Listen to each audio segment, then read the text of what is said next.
আপনি গুনাহ করেছেন, আল্লাহরে বলেন আল্লাহ আমি গুনাহ করেছি, মাফ করে দাও। রাসূল বলেন 90 বছরের গুনাহ নিয়ে, 80 বছরের গুনাহ নিয়ে কেউ যদি আল্লাহ রাব্বুল আলামিনের দরবারে এক ফোঁটা চোখের পানি নিয়ে হাজির হয়ে যায়, আল্লাহ বলে ওই এক ফোঁটা চোখের পানির বিনিময়ে 90 বছরের গুনাহটারেও মাফ করে দিতে পারেন। তিনি কে? আল্লাহরে জানা, আল্লাহরে বলেন। আল্লাহরে না জানাই আমরা শুধু এদিক ওদিকে ছোটাছুটি করি, পেরেশান করি। কি প্রয়োজন?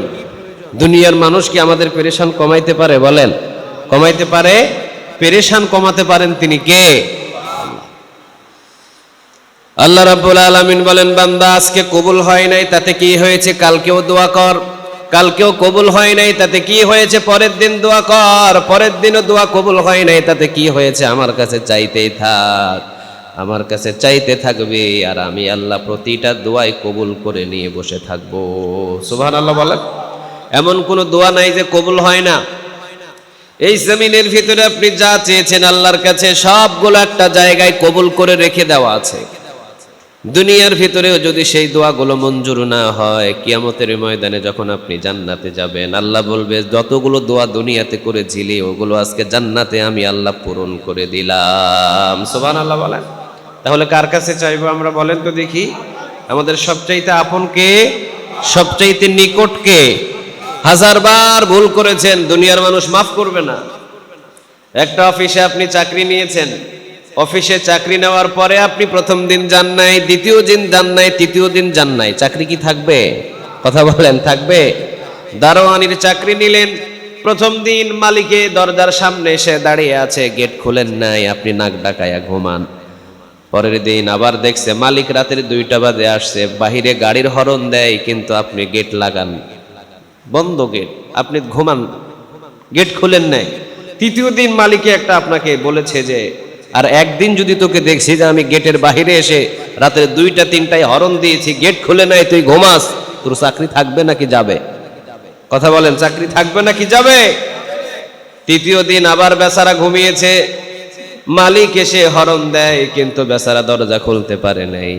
চতুর্থ দিনের বেলা বলতেছে তোর 3 দিনের বেতন নিয়ে তুই বাহির হয়ে যা, তোর জন্য এই ময়দানে আমার এই ঘরের ভিতরে তোর চাকরি নেই।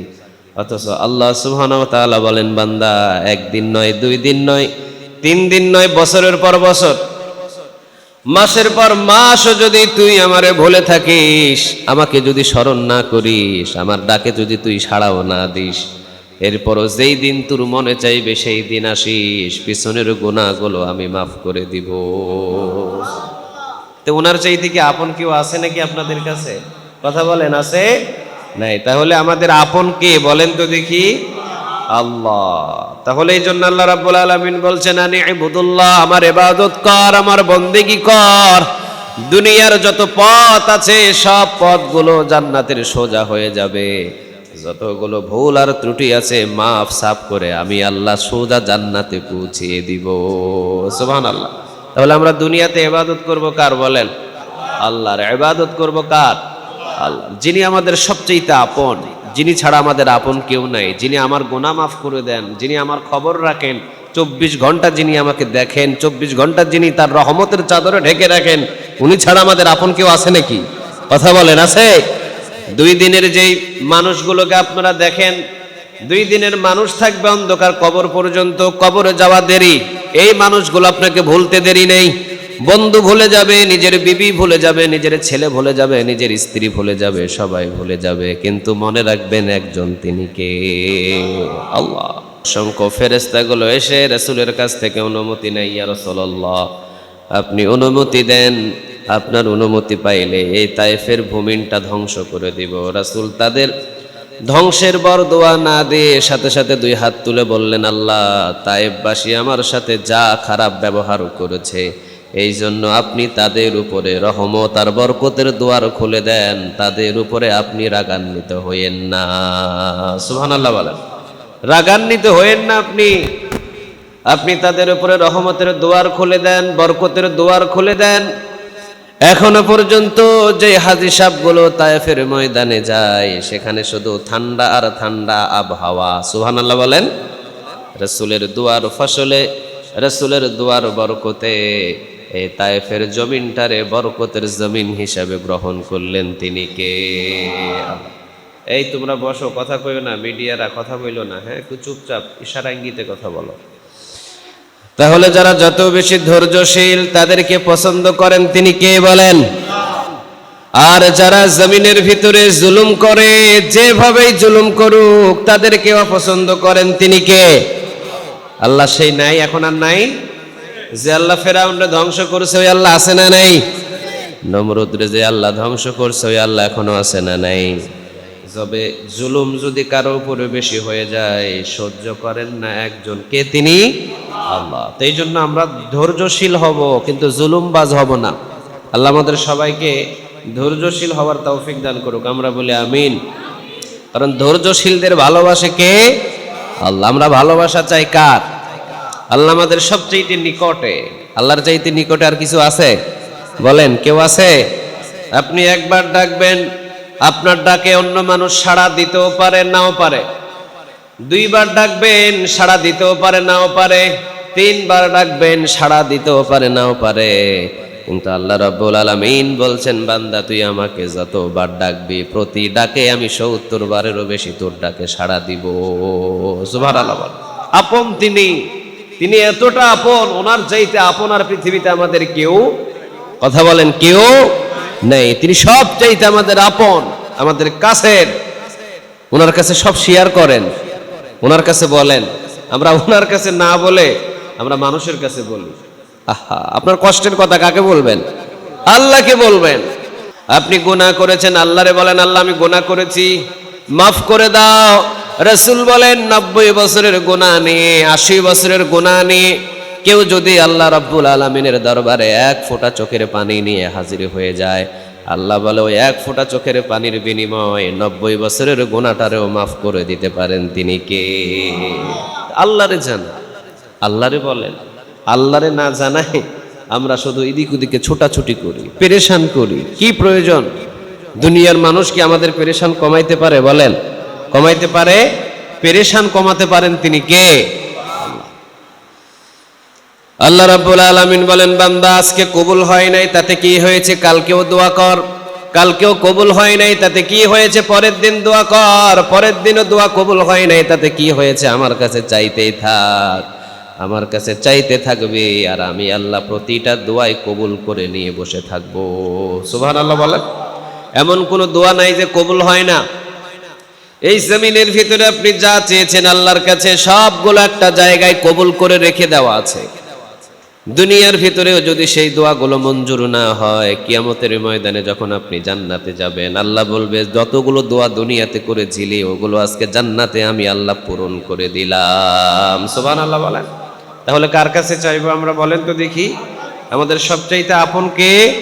সবচাইতে নিকট কে? হাজারবার ভুল করেছেন, দুনিয়ার মানুষ মাফ করবে না। একটা অফিসে আপনি চাকরি নিয়েছেন, অফিসে চাকরি নেওয়ার পরে আপনি প্রথম দিন যান নাই, দ্বিতীয় দিন যান নাই, তৃতীয় দিন যান নাই, চাকরি কি থাকবে? কথা বলেন, থাকবে? দারোয়ানির চাকরি নিলেন, প্রথম দিন মালিকে দরজার সামনে এসে দাঁড়িয়ে আছে, গেট খুলেন নাই, আপনি নাক ডাকায়া ঘুমান। পরের দিন আবার দেখছে মালিক রাতের ২টা বাজে আসছে, বাহিরে গাড়ির হরন দেয়, কিন্তু আপনি গেট লাগান, বন্ধ গেট, আপনি ঘুমান, গেট খুলেন নাই। তৃতীয় দিন মালিকে একটা আপনাকে বলেছে যে আর একদিন যদি তোকে দেখছি যে আমি গেটের বাহিরে এসে রাতের ২টা ৩টায় হরন দিয়েছি, গেট খুলে নাই, তুই ঘুমাস, তোর চাকরি থাকবে নাকি যাবে? কথা বলেন, চাকরি থাকবে নাকি যাবে? তৃতীয় দিন আবার বেচারা ঘুমিয়েছে, মালিক এসে হরন দেয়, কিন্তু বেচারা দরজা খুলতে পারে নাই। চতুর্থ দিনের বেলা বলতেছে তোর ৩ দিনের বেতন নিয়ে তুই বাহির হয়ে যা, তোর জন্য এই ময়দানে আমার এই ঘরের ভিতরে তোর চাকরি নেই। অথচ আল্লাহ সুবহানাহু ওয়া তাআলা বলেন, বান্দা একদিন নয়, ২ দিন নয়, ৩ দিন নয়, বছরের পর বছর, মাসের পর মাসও যদি তুই আমারে ভুলে থাকিস, আমাকে যদি স্মরণ না করিস, আমার ডাকে যদি তুই সাড়াও না দিস, এরপরও যেই দিন তোর মনে চাইবে সেই দিন আসিস, পিছনের গুনাহগুলো আমি মাফ করে দিব। তো ওনার চাইতে কি আপন কেউ আছে নাকি আপনাদের কাছে? কথা বলেন, আছে? নাই। তাহলে আমাদের আপন কে বলেন তো দেখি? আল্লাহ। তাহলে এই জন্য আল্লাহ রাব্বুল আলামিন বলছেন আনি ইবুদুল্লাহ, আমার ইবাদত কর, আমার বন্দেগী কর। দুনিয়ার যত পথ আছে সব পথগুলো জান্নাতের সোজা হয়ে যাবে। যতগুলো ভুল আর ত্রুটি আছে মাফ সাফ করে আমি আল্লাহ সোজা জান্নাতে পৌঁছিয়ে দিব। সুবহানাল্লাহ। তাহলে আমরা দুনিয়াতে ইবাদত করব কার বলেন? আল্লাহর। ইবাদত করব কার? আল্লাহ, যিনি আমাদের সবচেয়ে আপন, যিনি ছাড়া আমাদের আপন কেউ নাই, যিনি আমার গুনাহ মাফ করে দেন, যিনি আমার খবর রাখেন, 24 ঘন্টা যিনি আমাকে দেখেন, 24 ঘন্টা যিনি তার রহমতের চাদরে ঢেকে রাখেন, উনি ছাড়া আমাদের আপন কেউ আছে নাকি? কথা বলেন, আছে? 2 দিনের যেই মানুষগুলোকে আপনারা দেখেন, 2 দিনের মানুষ থাকবে অন্ধকার কবর পর্যন্ত, কবরে যাওয়া দেরি, এই মানুষগুলো আপনাকে ভুলতে দেরি নেই। বন্ধু ভুলে যাবে, নিজের বিবি ভুলে যাবে, নিজের ছেলে ভুলে যাবে, নিজের স্ত্রী ভুলে যাবে, সবাই ভুলে যাবে, কিন্তু মনে রাখবেন একজন, তিনি কে? আল্লাহ। উনি মনে রাখবেন। এই জন্য দেখেন আল্লাহ সুবহানাহু ওয়া তাআলা কতটা আমাদের ভালোবাসেন, আল্লাহ রাব্বুল আলামিন কতটা আমাদের পছন্দ করেন। মূসা আলাইহিস সালাম তিনি ছিলেন বনি ইসরায়েলের একজন নবী, একজন পয়গম্বর। মূসা আলাইহিস সালামকে আল্লাহ রাব্বুল আলামিন একদিন ডাক দিয়ে বললেন, পয়গম্বর মূসা, যাও, জঙ্গলের ভিতরে একজন ওলি ইন্তেকাল করে আছে, ওর জানাজার নামাজটা তুমি তোমার উম্মতদেরকে নিয়ে আদায় করো। মূসা আলাইহিস সালাম বললেন, আল্লাহ, কিভাবে আমি আমার এই সকল উম্মতদেরকে নিয়ে যাব? এরা তো আমাকে সব সময়ের জন্য জ্বালায়, আমি যা বলি এইটার বিপরীত তারা করে। একজন ওলি দুনিয়া থেকে বিদায় হয়েছে, আমি যদি এদেরকে যাইতে বলি, এরা যদি না যায়, তাহলে আমি কি করব? আল্লাহ রাব্বুল আলামিন বললেন, এই ওলির জানাজার নামাজে যারা হাজির হবে, আমি যারা হাজির হবে সবাইকেই মাফ করে দিব। সুবহানাল্লাহ বলেন। আচ্ছা, ওলিটা কি কম দামি ছিল না বেশি দামি ছিল? কথা বলেন, কম দামি নাকি বেশি দামি? মূসা আলাইহিস সালাম একাই গেলেই হতো। আল্লাহ রাব্বুল আলামিন বলতে পারতেন, তুমি একাই যাও, একাই গিয়ে একাই জানাজার নামাজ পড়ে ওকে দাফন করে দাও, কিন্তু আল্লাহ রাব্বুল আলামিন বললেন, তোমার উম্মতদেরকে সাথে নিয়ে যাও। মূসা আলাইহিস সালাম বললেন, ইয়া রব, আমার উম্মত যদি যাইতে রাজি না হয়, কারণ এরা তো একদম তেড়া, বনি ইসরায়েলের উম্মত ছিল একদম তেড়া, আর আখরি জামানার পয়গম্বর মুহাম্মদ সাল্লাল্লাহু আলাইহি ওয়াসাল্লামের উম্মত ছিল একেবারে সোজা। সুবহানাল্লাহ বলেন, এরা সোজা। আখরি জামানার পয়গম্বররা একটা নবীকে খুন করে নাই, হত্যা করে নাই। আর এই বনি ইসরায়েল, এই বনি ইসরায়েলের বংশ যারা ছিল, যেমন ইহুদি, এরা হাজার হাজার হাজার হাজার নবীদেরকে হত্যা করেছে, ঠিক না ঠিক? নবীদেরকে পর্যন্ত হত্যা করেছে। বনি ইসরায়েলদের নিয়ে তুমি ওলির জানাজার নামাজে হাজির হও। মূসা আলাইহিস সালাম বললেন, এরা যদি না যাইতে চায়, এদেরকে ঘোষণা দিয়ে দাও, আমি আল্লাহ রাব্বুল আলামিন যারা এই ওলির জানাজায় হাজির হবে, আমি সবাইকে মাফ করে দিব। সুবহানাল্লাহ বলেন। নিয়ে গেলেন মূসা আলাইহিস সালাম, কোথায় আছে ইয়া রব ওলি? আল্লাহ রাব্বুল আলামিন বললেন, যাও অমুক এক জঙ্গলের ভিতরে। জঙ্গলের ভিতরে গিয়ে দেখেন মূসা আলাইহিস সালাম সহ এলাকার সকল মানুষ, যাকে এলাকা থেকে বাহির করে দিয়েছেন পাপিষ্ট গোলাম, ওই গোলামের জানাজার নামাজ পড়ার জন্য ডেকেছেন, তিনি কে? আরো জোরে বলেন। মূসা আলাইহিস সালাম অবাক, আল্লাহ, এরে তো আমরাই ধ্বংস বাহির করে দিয়েছি আমাদের সমাজ থেকে, এ তো সবচাইতে পাপিষ্ঠ ব্যক্তি, এর চাইতে পাপিষ্ঠ ব্যক্তি আমাদের সমাজে ছিল না, একে তো আমরাই বাহির করে দিয়েছি। আর এ ওলি হইল কোন দিন? একে তো এলাকা থেকে আমরাই বাহির করেছি, এ পাপিষ্ঠ ব্যক্তি, আর এর জানাজার নামাজ পড়ানোর জন্য আপনি আমাকে এবং আমার সব উম্মতদের ডেকেছেন, আবার বলেছেন এর জানাজার নামাজে হাজির হলে উম্মতের গুনাহ মাফ হয়ে যাবে। এর মতো তো বড় গুনাহগার কেউ ছিল না। আল্লাহ রাব্বুল আলামিন বললেন, হ্যাঁ, গুনাহগার ছিল এক সময়, কিন্তু এখন আর নাই। সুবহানাল্লাহ বলে। ছিল এক সময়, কিন্তু এখন আর সে কোনো গুনাহগার নাই। কারণ সে যখন গহীন জঙ্গলের ভিতরে চলে এসেছে, সে ডান দিকে দেখেছে কেউ নাই, বাম দিকে দেখেছে কেউ নাই, সামনে দেখেছে কেউ নাই, পিছনে দেখেছে কেউ নাই, চতুর্দিকে তাকায় দেখে কেউ নাই, জঙ্গল আর জঙ্গল। সে নিরুপায় হয়ে আমি আল্লাহ রাব্বুল আলামিনের কাছে বলেছে, আল্লাহ, আপনি তো খালিক, আপনি তো মালিক, আপনার মতো তো দয়াবান কেউ নাই। পৃথিবীর যত মানুষ, সব মানুষের কাজেই তো আপনি এসেছেন, কিন্তু আপনি এত বড় রব হয়ে আমার কি উপকার হলো? আল্লাহ দয়া এবং মায়া করে এই মৃত্যুর পূর্ব মুহূর্তে আপনার কাছে তাওবা করি, আপনি আমাকে মাফ করে দেন। আল্লাহ, কেউ তো নাই আমার, আর আমাকে সবাই বাহির করে দিয়েছে এলাকা থেকে, আপনি ছাড়া আমার কেউ নাই। আল্লাহ, আমি আপনার কাছে নত হয়ে গেলাম, আমার গুনাহগুলো তুমি মাফ করে দাও।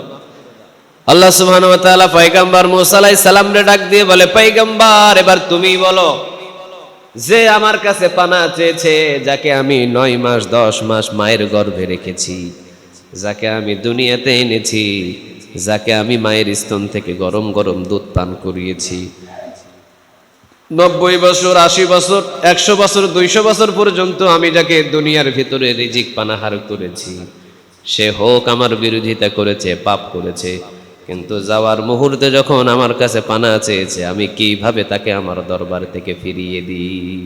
সুবহানাল্লাহ বলেন। আমি ফিরাইতে পারি নাই।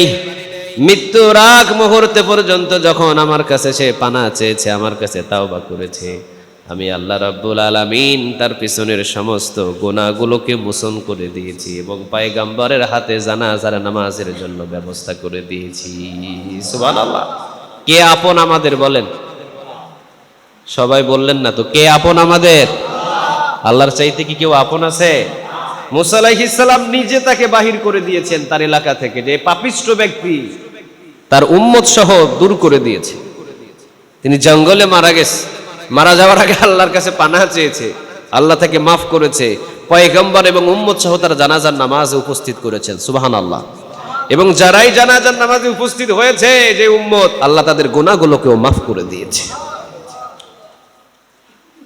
এই জন্য বুঝতে হবে, আল্লাহ সুবহানাহু ওয়া তাআলা আমাদের এতটাই আপন, আল্লাহ রাব্বুল আলামিন আমাদের এতটাই আপন, যে আল্লাহ ছাড়া আমাদের আপন আর পৃথিবীতে কেউ, আরো জোরে বলেন, কেউ। আর আরেকজন আছেন, তিনি হলেন মুহাম্মাদুর রাসূলুল্লাহ সাল্লাল্লাহু আলাইহি ওয়াসাল্লাম। এই জন্য আল্লাহ রাব্বুল আলামিন খুব মিল করে বললেন, কুল হে নবী, আপনি বলে দেন, ইন কুনতুম তুহিব্বুনাল্লাহ, যারা আমি আল্লাহ রাব্বুল আলামিনকে ভালোবাসতে চাই, ফাত্তাবিউনি, তারা যেন আপনাকে অনুসরণ করে। আপনাকে অনুসরণ করলেই ইউহিব্বুকুমুল্লাহ, ভালোবাসা পাওয়া যাবে কার?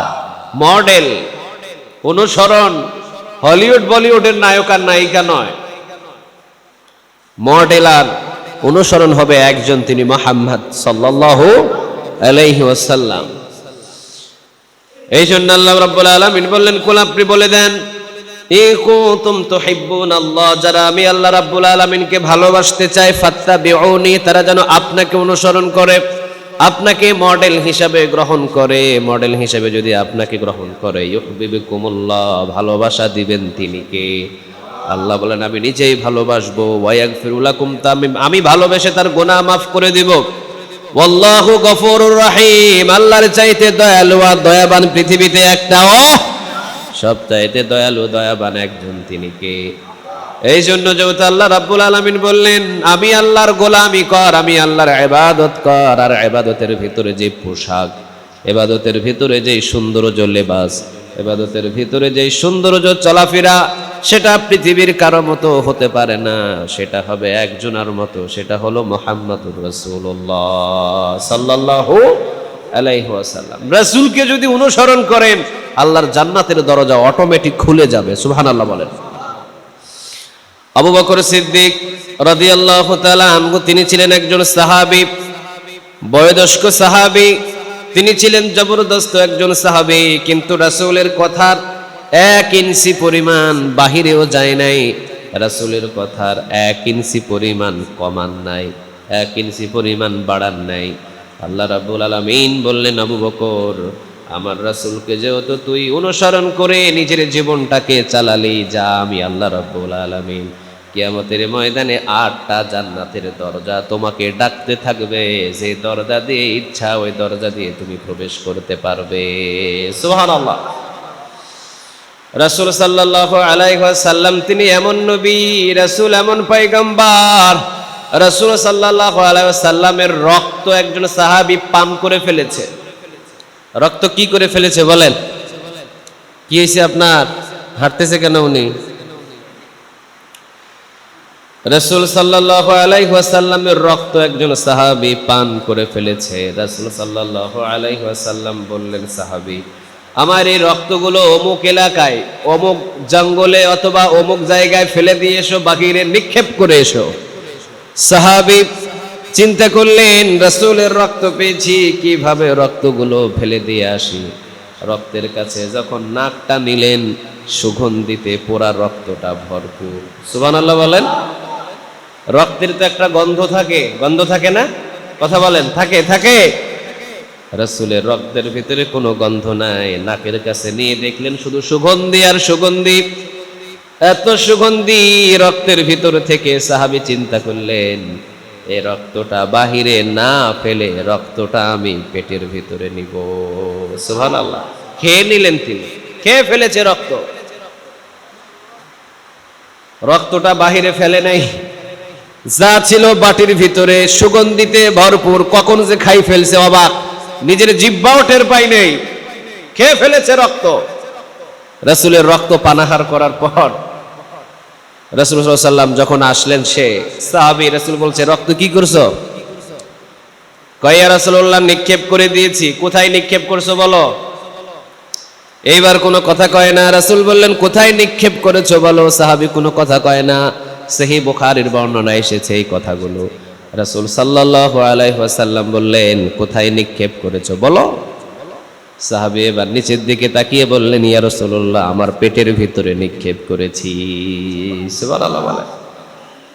রাসূল অবাক, কেন তুমি তোমার পেটের ভিতরে নিক্ষেপ করলে? সাহাবী বললেন, নবী গো, যখনই রক্ত আমার নাকের কাছে নিয়েছি, সুগন্ধিতে ভরপুর, এত সুগন্ধি, আমার জিহ্বার ভিতরে একটা লালস সাথে সাথে দেখা দিল। আমার জিহ্বা বলছে, তাড়াতাড়ি রক্তটা পানাহার কর। সুবহানাল্লাহ বলেন। জিহ্বা এমন ভাবে লালসা জাগলো রক্তটা পানাহার করার জন্য। রক্তটা পানাহার করে পেটের ভিতরে নিয়েছি। রাসূল বললেন, যে আমার রক্ত যার পেটের ভিতরে একবার প্রবেশ হয়, তার জন্য জাহান্নামটারে হারাম করে দেয় তিনি কে? তোর জন্য জাহান্নাম হারাম। যে আমার রক্ত পেটের ভিতরে নেয়, তার জন্য জাহান্নামটাকে হারাম করে দেয় তিনি কে? তিনি কি সাধারণ নবী? কথা বলেন, তিনি কি সাধারণ নবী? আরে রক্ত পান করলে যদি জাহান্নাম হারাম হয়ে যায়, আর রাসূলের যদি সুন্নাহ ধরেন, তাতে আপনি সোজা জান্নাতে চলে যাবেন। সুবহানাল্লাহ বলবেন না? উম্মে আয়মান রাসূলের একজন দাসী ছিলেন। উম্মে আয়মান নাম কি ছিল বলেন? উম্মে আয়মান বুখারীতে এসেছে কথাগুলো। উম্মে আয়মান রাদিয়াল্লাহু তাআলা আনহু রাসূল সাল্লাল্লাহু আলাইহি ওয়াসাল্লামের একজন দাসী ছিলেন। রাসূল সাল্লাল্লাহু আলাইহি ওয়াসাল্লামের জামানায় প্রস্রাব করার জন্য বাহিরে বাহির হওয়ার দরকার ছিল না, বাহিরে বাহির হতেন না। এখন আমাদের যেই রকম টয়লেট, যেই রকম ওয়াশরুম, রাসূলের জামানায় কি ছিল? কথা বলেন, ছিল? ছিল না। রাসূল একটা পাত্রের ভিতরে প্রস্রাব করেছেন, একটা বাটির ভিতরে প্রস্রাব করেছে রাসূল। যে কোনো একটা বাটির ভিতরে প্রস্রাব করে রাসূল রেখে দিয়েছেন একটা কর্নারে। উম্মে আয়মান সকালবেলা যখন ঘরটাকে পরিষ্কার করেন, বাটির ভিতরে দেখেন পানি জাতীয় মিশ্রিত। নাকের কাছে নিয়ে দেখেন শুধু সুঘ্রাণ আর সুঘ্রাণ। সুবহানাল্লাহ বলেন। সুঘ্রাণ, সুঘ্রাণে ভরপুর। রাসূল সাল্লাল্লাহু আলাইহি ওয়াসাল্লামের এত সুঘ্রাণিত প্রস্রাব ছিল বাটির ভিতরে। উম্মে আয়মানের চূড়ান্ত পিপাসা লেগেছে। উম্মে আয়মান জানেও না যে এইটার ভিতরে কি, মনে করেছে পানি, কিন্তু চিন্তা করছে পানির ভিতরে এতটা সুঘ্রাণ কিভাবে হতে পারে। উম্মে আয়মান রাদিয়াল্লাহু তাআলা আনহা পানিটাকে পান করে ফেলেছে। সুবহানাল্লাহ বলেন। কি করেছে বলেন তো দেখি? পান করে ফেলেছে, সে খেয়ে ফেলেছে। রাসূল সাল্লাল্লাহু আলাইহি ওয়াসাল্লাম একটু পরেই উম্মে আয়মানকে বললেন, উম্মে আয়মান, ঘরের কর্নারে বাটির ভিতরে যে পানিটা আছে, পানিটা বাহিরে নিক্ষেপ করো। উম্মে আয়মান বললেন, ইয়া রাসূলুল্লাহ, পানি তো নিক্ষেপ করা হয়ে গেছে। রাসূল বললেন, পানিটা কি করছো তুমি? উম্মে আয়মান বললেন, ইয়া রাসূলুল্লাহ, চূড়ান্ত পিপাসা লাগছিল, পাত্রের ভিতরে যখন দেখেছি পানি, নাকের কাছে নিয়ে দেখি শুধু সুঘ্রাণ আর সুঘ্রাণ, শুধু সুগন্ধি আর সুগন্ধি। এত সুগন্ধি যা বলে কোনো শেষ নাই ইয়া রাসূলুল্লাহ সাল্লাল্লাহু আলাইহি ওয়াসাল্লাম। এই সুগন্ধি থাকার জন্য আমি মনে করলাম পানিটা একেবারে পবিত্র। আমি মনে করলাম এমন পানি জীবনে কোনোদিন, এত সুঘ্রাণের পানি আমার তেমন জীবনে কোনোদিন পাই নাই। মনে করলাম পান করে ফেলি, সমস্ত পানিগুলো আমার পেটের ভিতরে। সুবহানাল্লাহ বলেন। রাসূল বললেন, উম্মে আইমান তুই কি পান করেছিস তুই জানিস না, তবে যা উম্মে আইমান তুই যেই জিনিসটা পান করেছিস তোর জীবনে কোনোদিন রুচি নষ্ট হবে না, মৃত্যু পর্যন্ত তোর মুখের রুচিটা অটল থাকবে। সুবহানাল্লাহ বলেন। দেখবেন বিদ্যা হয়ে গেলে ও অনেক অরুচি জিনিস, মিষ্টি ভালো লাগে না, গোস্ত ভালো লাগে না, অমুক জিনিস ভালো লাগে না, তমুক জিনিস ভালো লাগে না, আছে না নাই? আরো জোরে বলেন, আছে না নাই? যখন বিছানায় মৃত্যুর ঢলে ঢলে পড়ে তখন কিছুই লান নাই, শুধু ডাবের পানি। কিসের পানি? কথা বলেন, কিসের পানি? ডাবের পানি। রাসূল বলেন, উম্মে আইমান তোর মৃত্যু পর্যন্ত তোর মুখের রুচি কোনোদিন নষ্ট হবে না। সুবহানাল্লাহ বলেন। যে আমার প্রস্রাব খায় তার জন্য জাহান্নামটারে হারাম করে দেন তিনি কে? আহা, কি রাসূল আমরা ভুলে বসে আছি ভাই। এত মহব্বতের রাসূল, অথচ রাসূলের সুন্নাহটা মুখের ভিতরে নিতে পারেন নাই। প্রতিনিয়ত শুধু সেভ করতেছেন না, প্রতিনিয়ত কাটতেছেন, অথচ রাসূলের জন্য পুরা জগৎটা পাগল ছিল। সুবহানাল্লাহ বলেন। পুরা জগৎ সফরকালীন রাসূল সহ হযরত আলী রাদিয়াল্লাহু তাআলা আনহু সহ আবু বকর সহ ওমর সহ চারজন ছিলেন। কয়জন? সফরে চারজন। মরুভূমিতে রাসূল বসে আছেন, আবু বকর বসে আছেন, ওমর বসে আছেন, হযরত আলী রাদিয়াল্লাহু তাআলা আনহু তিনিও বসে আছেন। রাসূল খিদা পেয়েছে, কিন্তু রাসূল খিদাটাকে সহ্য করতে পারে, কিন্তু রাসূলের মতো তো ধৈর্য আবু বকরের নাই, ঠিক না বে ঠিক? রাসূলের মতো ধৈর্য তো ওমরের নাই, রাসূলের মতো ধৈর্য তো আলী রাদিয়াল্লাহু তাআলা আনহু নাই। রাসূল তাকিয়ে দেখলেন আলী ক্ষুধার্ত, ওমর সেও ক্ষুধার্ত, আবু বকর সেও ক্ষুধার্ত। ডান দিকে তাকালেন, বাম দিকে তাকালেন, চতুর্দিকে তাকিয়ে দেখেন তেমন কোনো কিছুর ব্যবস্থা নাই। একটা শুকনা খেজুর গাছ, কোন দিন আগে যে অন্ধকার, কোন দিন আগে যে শুকনা খেজুর গাছটা মারা গেছে আল্লাহ ভালো জানে। শুকনা খেজুর গাছটা, শুকনা মৃত একটা খেজুর গাছ। আলী রাদিয়াল্লাহু তাআলা আনহুকে বললেন, রাসূল আলী যাও ওই খেজুর গাছ থেকে খেজুর চাও। সুবহানাল্লাহ বলেন। কি চাও বলেন তো দেখি? খেজুর গাছটা কি জীবিত না মৃত? কথা বলেন, জীবিত নাকি মৃত? মৃত একটা খেজুর গাছ। রাসূল বললেন ওই খেজুর গাছ থেকে খেজুর চাও। In the meantime Ali রাদিয়াল্লাহু তাআলা আনহু প্রশ্নও করলেন না যে মৃত খেজুর গাছ খেজুর দেয় কেমনে। এটা প্রশ্ন করার ভিতরে তার মেধা নাই। কেন নাই জানেন? রাসূল বলছে অবশ্যই হবে। সুবহানাল্লাহ বলেন। এটা কি সাধারণ মানুষ বলছে? কথা বলেন, সাধারণ মানুষ বলছে? বলেন। ও চলে গেছে একটা রুমাল নিয়ে, রুমাল নিয়ে রাসূল সাল্লাল্লাহু আলাইহি ওয়াসাল্লামের কথা অনুযায়ী শুকনা খেজুর গাছের নিচে রুমাল বিছিয়ে দিয়ে কয়, এই খেজুর গাছ, রাসূল বলছে খেজুর দিতে, খেজুর দাও। এগুলো আমার কথা না, খেজুর দাও। গায়েবে একটা আওয়াজ আসছে, কি খেজুর, শুকনা নাকি পাকনা, কাঁচা নাকি পাকনা? সুবহানাল্লাহ বলেন। আলী রাদিয়াল্লাহু তাআলা আনহু বুদ্ধি করে বললেন, পাকনাও দাও কাঁচাও দাও, দুইটা মিলিতভাবে খেজুর দাও। সুবহানাল্লাহ বলেন। ইন দ্য মিন টাইম খেজুরের গাছ থেকে ঝপঝপ ঝপঝপ করে পুরা রুমাল ভর্তি খেজুর পড়া শুরু হয়েছে। রাসূলের কাছে নিয়ে আসছেন, ইয়া রাসূলুল্লাহ এই যে শুকনা খেজুর গাছ থেকে আমরা খেজুর আনছি। রাসূল নিজে খাইলেন, আবু বকরকে খাওয়াইলেন এবং ওমর রাদিয়াল্লাহু তাআলা আনহুকে খাওয়ালেন। আর হযরত আলী রাদিয়াল্লাহু তাআলা আনহুকে একটা আদেশ দিলেন, আলী তুমি শুধু শুকনা খেজুর খাইবা, তুমি কাঁচা খেজুরটা খাইতে পারবা না। কারণ যদি কাঁচা খেজুরটা তুমি খাও, তোমার যে চোখ উঠেছে এটার ব্যথা দ্বিগুণ বেড়ে যাবে। এই জন্য তুমি শুকনা খেজুর খাও। শুকনা খেজুর খাইলে এইটারে স্বস্তি দান করবেন তিনি কে? আহা, কি রাসূল ছিলেন!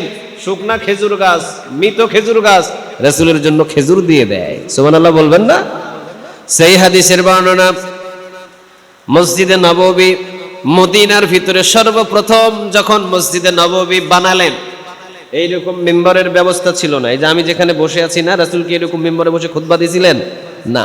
সর্বপ্রথম মসজিদে নববী বানানোর পরে রাসূল কোথায় বসে খুতবা দিবেন, কোথায় বসবেন? দেখলেন যে একটা ওই মসজিদে নববীর ভিতরে খেজুরের একটা গুড়ি ছিল। গুড়ি, খেজুরের গুড়ি মানে বুঝেন? খেজুরের গোড়া, খেজুর গাছের গোড়া থাকে না? খেজুর গাছের গোড়া থাকে না? খেজুর গাছের গোড়া। তো খেজুর গাছের গোড়াটা একটু চাইচা চুচা সাইজ টাইজ করে রাসূল ওইটার উপরে বসে লং টাইম পর্যন্ত খুতবা দিলেন। 2 মাস, 3 মাস, 4 মাস, 5 মাস খুতবা দিলেন। একজন সাহাবী বললেন, ইয়া রাসূলুল্লাহ, এখন তো আমাদের ইসলামের পরিস্থিতি অনেক ভালো, তা আপনার জন্য একটা বসার ব্যবস্থা করে দিই, একটা মিম্বর নির্মাণ করি। একটা মিম্বর নির্মাণ হলো।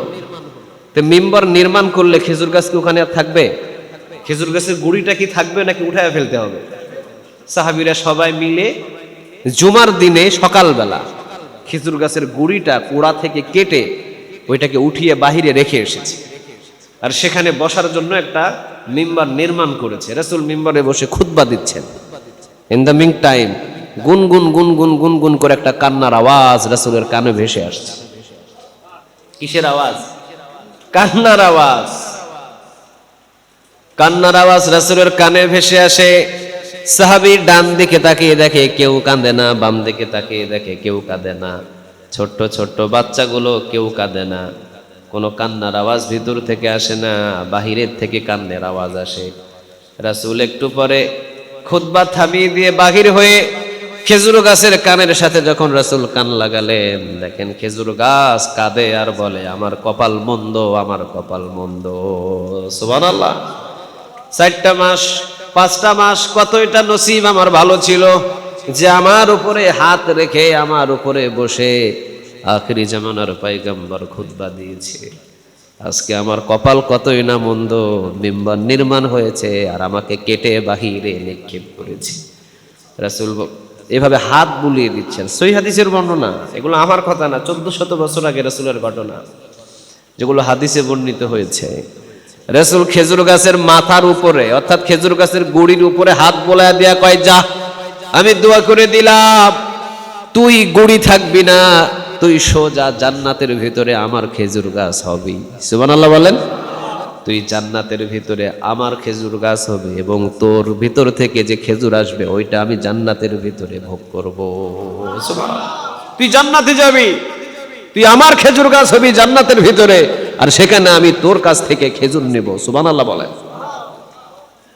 একটা যদি খেজুর গাছের গুড়ি যদি রাসূলকে এত ভালোবাসে, তা আপনার হইছে কি বলেন? আপনার হইছে?